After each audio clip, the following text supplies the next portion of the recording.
नमस्कार।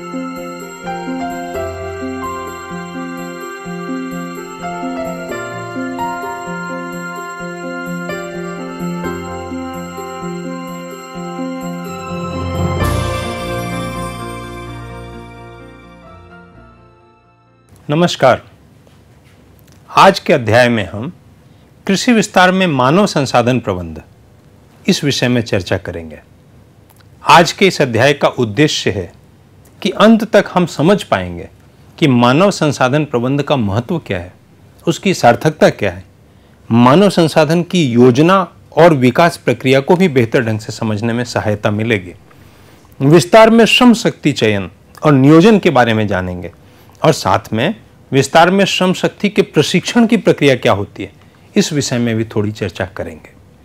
सर्वप्रथम मानव संसाधन विकास यानी ह्यूमन रिसोर्स डेवलपमेंट HRD ये मूलतः सक्षमता विकसित करता है जो संगठन में व्यक्तियों को नियोजन, उनके शिक्षण के कार्यकलापों से उसे जोड़ता है।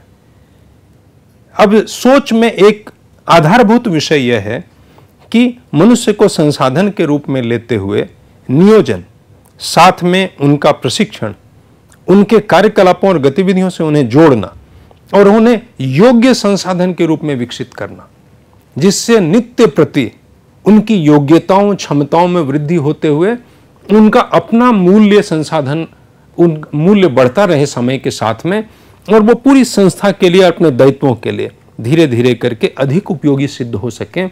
ये इसके पीछे की अवधारणा है। प्रारंभ करते हैं मानव संसाधन विकास इस तत्व से, ये ह्यूमन रिसोर्स डेवलपमेंट। ये मानव संसाधन विकास का जो विषय है, ये कार्मिकों को कार्य की आवश्यकता समझाने के लिए, संगठनात्मक उद्देश्यों के अनुसार उनकी दक्षता बढ़ाने के लिए, ज्ञान और संभावनाओं के आधार पर नियोजित प्रशिक्षण आयोजित करने के लिए है, कर्मचारियों के, कार्मिकों के हितों और उनकी भावी उन्नति को सुनिश्चित करने के लिए। मानव संसाधन विकास किसी भी संगठन में सक्षम और इच्छुक कार्यबल की उपलब्धता सुनिश्चित कराता है। विशिष्ट रूप से देखें तो ह्यूमन रिसोर्स मैनेजमेंट 4 आयामी उद्देश्यों को साथ लेकर चलता है: सामाजिक, संगठनात्मक, कार्यात्मक और कार्मिक संबंधी। वहीं पर एक शब्द कार्मिक प्रबंध भी आता है। यह कार्मिक प्रबंध नाम का शब्द परंपरागत रूप से कार्मिक या कार्यबल से संबंधित क्रियाकलापों के सेट के संदर्भ में उपयोग होता था, जिसके अंतर्गत स्टाफिंग, पेरोल, संविदात्मक दायित्व और बाकी प्रशासनिक कार्यों को समाहित किया गया था। अगर इस प्रकार से कार्मिक प्रबंध को और मानव संसाधन विकास को मानव संसाधन प्रबंध से जोड़कर देखते हैं तो हम ये समझ पाएंगे कि जो पारंपरिक निर्माण यूनिट्स हैं, प्रोडक्शन यूनिट्स हैं, वहां कार्मिक प्रबंधक इस शब्द का उपयोग अधिक हुआ। सर्विस फर्म्स में HR प्रबंधक, ह्यूमन रिसोर्स प्रबंधक का उपयोग अधिक हुआ। वहीं मानव संसाधन प्रबंध, ह्यूमन रिसोर्स मैनेजमेंट, इसमें इस अवधारणा में जो मूल तत्व हैं वह मूल तत्व है पहली प्राथमिकता लोगों को, बजाय इसके कि बाकी एलिमेंट्स, बाकी चीजों के ऊपर अधिक प्राथमिकता, यानी उत्पादन को प्राथमिकता के मुकाबले में पहली प्राथमिकता लोगों को दिए जाने के साथ संसाधनों पर जो निवेश पर आय है, ROI है, उसको अधिकतम करने की जो सोच है, ये ह्यूमन रिसोर्स मैनेजमेंट इस शब्द के साथ, इस अवधारणा के साथ जुड़ी हुई है।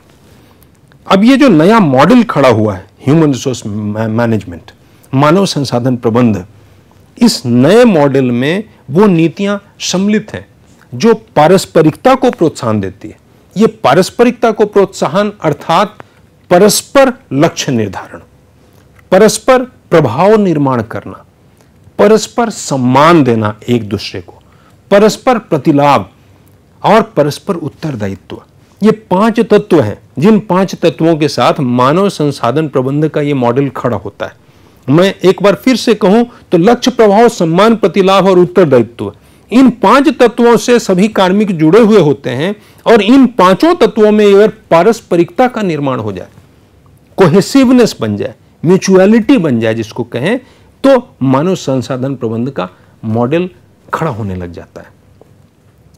जब कृषि विस्तार के कंटेक्स्ट में, संदर्भ में मानव संसाधन प्रबंध का महत्व और उसकी सार्थकता को समझने का प्रयास करते हैं तो समझ में आता है कि प्रौद्योगिकी अंतरण, जो कि कृषि विस्तार के मूल दायित्वों में, ट्रांसफर ऑफ टेक्नोलॉजी, और कृषि में मानव संसाधन विकास, इन दोनों के रूप में कृषि विकास प्रक्रिया जो है उसमें यह विस्तार केंद्रीय प्रणाली के रूप में काम कर रहा है।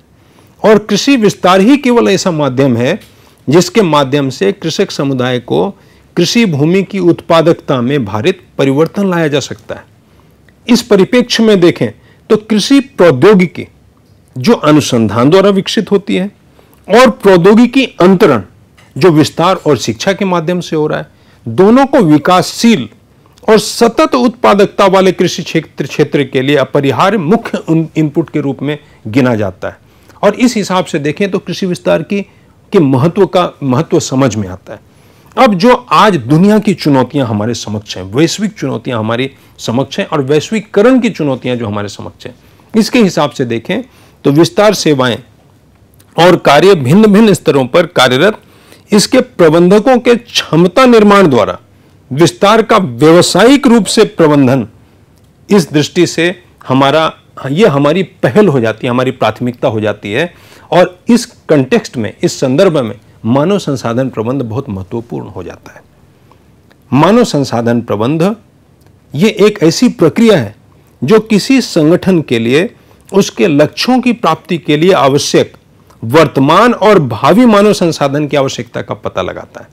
अगर सीधे सीधे कहा जाए तो भविष्य में उपयुक्त लोगों को सही संख्या में मांग और पूर्ति का पूर्वानुमान करने की प्रक्रिया जो होगी वो इस मानव संसाधन प्रबंध के अंतर्गत की जाएगी। अर्थात जनशक्ति की योजना की जाएगी, कार्मिक योजना की जाएगी, रोजगार योजना की जाएगी। इसके बहुत रूप में इस चीज को, इसी तथ्य को देखा जा सकता है। इसके अंतर्गत सौंपे गए क्रियाकलापों को पूरा करने में कितने लोगों की आवश्यकता होगी और उस समय कितने लोग उपलब्ध होंगे, इस बात का अनुमान लगाया जाता है। और साथ ही यह भी सुनिश्चित किया जाता है कि भविष्य में किसी बिंदु पर कार्मिकों की मांग और पूर्ति क्या बराबर हो पाएंगे, वो स्टेट कब आएगा, वह स्थिति कब आएगी, इसका भी इसी संदर्भ में अनुमान लगाया जाता है। इस ढंग से देखें तो ये ह्यूमन रिसोर्स प्लानिंग ये संगठन की सबसे अधिक मूल्यवान परिसंपत्ति हो जाती है। मानव संसाधन का जो इष्टतम उपयोग प्राप्त करना है, इसके लिए इसको सतत प्रक्रिया के रूप में साथ में लेकर चलना पड़ता है। क्योंकि हमारे पास मानव संसाधन है, लेकिन इस मानव संसाधन में से ही, इस जनशक्ति में से ही हमें अधिकतम लाभ लेना, ये इसके नीचे की बेस लाइन है। इसका उद्देश्य जनशक्ति की कमी या जनशक्ति के अतिरेक से बचते हुए कर्मचारियों की संख्या और काम के बीच में सर्वोत्तम अनुकूल स्थिति निर्माण करना है। साथ में ही इसके साथ में इसके तीन मुख्य घटक जिसके बारे में हम समझेंगे तो श्रम की मांग का पूर्वानुमान करना, वर्तमान श्रम आपूर्ति का विश्लेषण करना और प्रक्षेपित श्रम की मांग, आने वाले समय के संदर्भ में, परिस्थितियों के संदर्भ में श्रम की मांग और पूर्ति के बीच में संतुलन, ये तीनों इसके साथ में जुड़ते हुए तत्व हैं। इसकी आवश्यकता क्यों है, इसकी चिंता हम कर क्यों रहे हैं? अगर हम देखें तो इसकी चिंता का कारण क्या है? सबसे पहले परिवर्तन का सामना करने के लिए हमें इसकी चिंता करनी होगी, इस संदर्भ में विचार करना पड़ेगा। समय बदल रहा है, उद्यम को प्रतिस्पर्धी बलों, बाजार उत्पादों, सरकारी विनियमों में आए हुए परिवर्तनों का सामना करना पड़ता है और उस सामना को करने के लिए उद्यम को सक्षम बनाती है ये सोच। ऐसे परिवर्तन काम की अंतर्वस्तु, दक्षता की मांग, कार्मिकों की संख्या और प्रकार में परिवर्तन उत्पन्न करते हैं। इन सब को वही मीट आउट करेगा, वही उसकी उपलब्धता करा पाएगा। साथ में आने वाले समय में हमें प्रतिभाशाली कार्मिकों का सृजन करना है।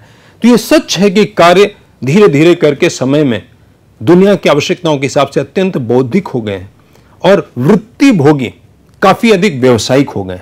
इस दृष्टि से देखें तो हर समय में कार्मिकों की कमी का बने रहना ये हमारे समक्ष में आता है। जो बौद्धिक रूप से परिपक्व होते हैं, क्षमताओं से परिपक्व होते हैं, वो दूसरे संस्थानों को चले जाते हैं। तो इस कमी को पूरा करने के लिए इसकी आवश्यकता होती है।